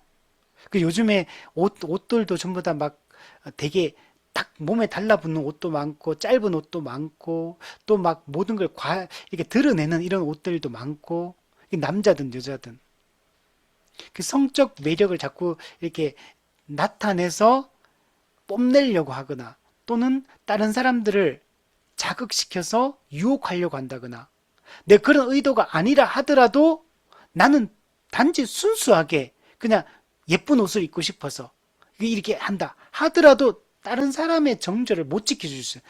다른 사람들의 부정한 상상력을 자극할 수 있고 다른 사람들의 부정한 행동을 이끌어낼 수 있는 거예요. 거기에 내가 단초 역할을 할 수 있기 때문에 이런 것들을 우리가 다 조심해야 된다는 거예요. 그래서 독신의 은사가 없는 자들은 반드시 결혼해라. 아까 말했죠? 주를 위해 평생 살겠다는 마음, 모든 시간과 에너지 여기 쏟겠다는 마음이 없으면 독신하지 말고 육체의 정욕을 절제할 수 없으면 독신하지 말고 반드시 이 두 가지 조건이 만족되는 사람만 독신을 해야 된다. 그리고 부부는 사랑으로 동거하며, 이 동거는 그냥 그 결혼 전에 동거를 말하는 게 아니고 이제 사랑으로 한 가족으로 한 몸으로 살아가라는 거예요. 그래서 부부가 사랑이 넘쳐야 되죠. 그죠? 우리가 근데 뭐 연애 초기에 느끼는 그런 어떤 그런 막 있잖아, 나오는 호르몬 이런 거 막 나가지고 막 뭐 그런 게 없다고 없는 게 아니죠. 이제 우리가 나이가 들고 시간이 함께하는 시간이 많아지고 하면은 사랑의 방식이 달라지는 거예요. 사랑의 형태가 달라지고 방식이 달라지는 거지 사랑이 식는 게 아닙니다. 그게. 그죠? 오히려 그런 연애 감정 그럴 때보다 오히려 시간이 지나면서 우리 어떻습니까? 그때처럼 그런 열정, 과격함 이런 건 없어질지 몰라도 더 안정적이고 더 바르게 분별하고 더 적절한 사랑을 방식을 표현하고 상대방을 배우자를 지켜주고 이렇게 하는 거거든요. 그러니까 사랑의 방식이 바뀐 거지. 아, 이 사랑이 식었다. 옛날에는 사랑을 잘 속삭여 편지도 주고 꽃도 해주고 요즘 꽃다발도 안 준다. 그렇게 생각하면 안 된다는 거예요. 옛날에는 이 기념일 다 챙겨 요즘에는 결혼 기념일도 까먹는다. 나이 들면 원래 여러분 기억력이 나빠져 까먹을 수 있는 거죠. 그거 까먹었다고 사랑이 식었다 말하면 안 된다는 거. 물론 이제 할 수 있으면 하면 좋겠지만 그래서 방식이 다른 방식으로 나타나니까 그걸 우리가 서로가 잘 이해하고 서로를 지켜주는 게 중요하다. 그리고 우리의 사명이 아까 얘기했죠. 그죠? 모든 생물을 다스리라.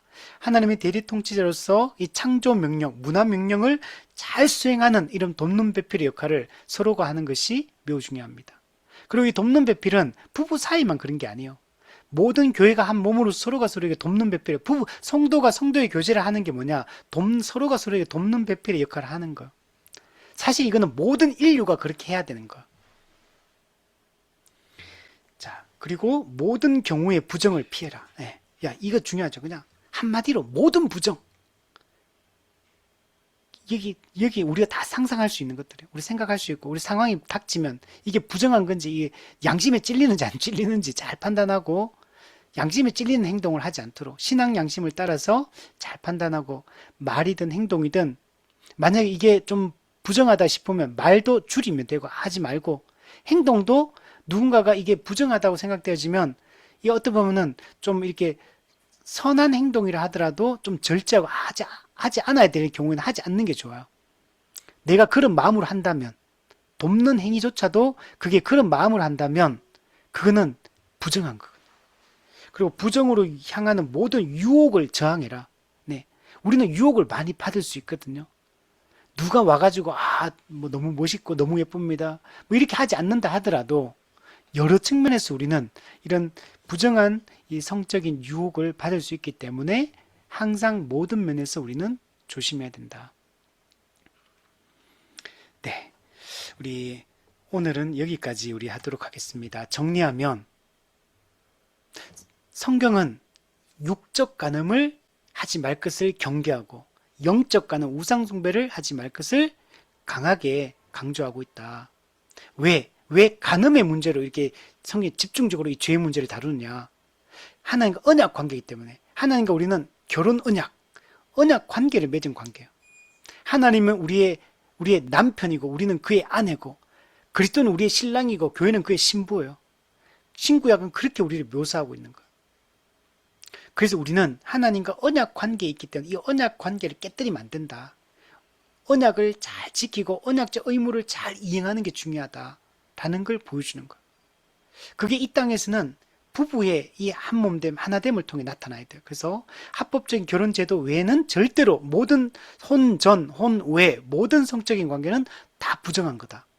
다 불법적인 거다. 그리고 그 독신이든 결혼이든 이혼이든 재혼이든 재결합이든 모든 관계가 마찬가지입니다. 만약에 이혼을 했어요? 다시 재결합하기로 결정했어요? 근데 아직은 재결합의 그 과정을 안 거쳤어요. 그러면 그때 성관계 하면 안 됩니다. 그것도 지금 이혼한 상태에서 이제는 법적인 하나님 앞에서도 사회법적으로도 부부관계가 아니잖아요. 재결합 아직 안 했다면. 그게 안 한 상태에서는 남남의 관계이기 때문에 그러면은 혼 외에서 성관계가 돼야 돼요. 불법적 관계가 돼요. 그래서 모든 거는 절차와 그 법적인 절차를 따라서 이게 탁탁탁 그렇게 진행해서 모든 게 이루어져야 되지. 그걸 벗어나서 행하는 모든 것들은 안 된다. 그리고 사회법에는 저촉되지 않아도 하나님의 법에는 저촉되는 이 부정한 것들도 많다는 걸 생각하고 그것도 우리가 어기지 않도록 해야 된다. 그리고 우리는 성경적 결혼관, 성경적 또 어떤 이 성에 대해서 바른 이해를 가지고 우리가 이것을 잘 해야 된다. 그래서 이걸 우리가 잘 지키고 이런 죄를 안 지으려면 결론을 얘기하면 부부 사이가 좋아야 된다. 부부 사이가 좋으려면 영적으로 통해야 되고 정서적으로도 잘 소통이 돼야 되고 육체적으로도 소통이 잘 돼야 돼요. 그래서 우리가 영적으로, 정신적으로 또 정서적으로도 또 이게 육체적으로도 모든 게 잘 돼야 돼요. 그 모든 게 다 모든 면에 잘 돼야 되는데 그 중에서 육체적인 이 연합도 매우 중요하다. 그래서 부부 사이의 성적인 이런 좋은 관계를, 친밀감을 우리가 죽을 때까지 나이 들어서도 충만하게 이것을 누리며 이 안에서 기쁨을 누리고 즐거움을 누리고 그래서 외부로는 눈을 돌리지 않을 수 있도록 그래서 우리 부부도 잘 지키고 우리 가정도 잘 지키고 그죠? 우리 교회도 잘 지킬 수 있는 그런 우리가 되었으면 좋겠습니다.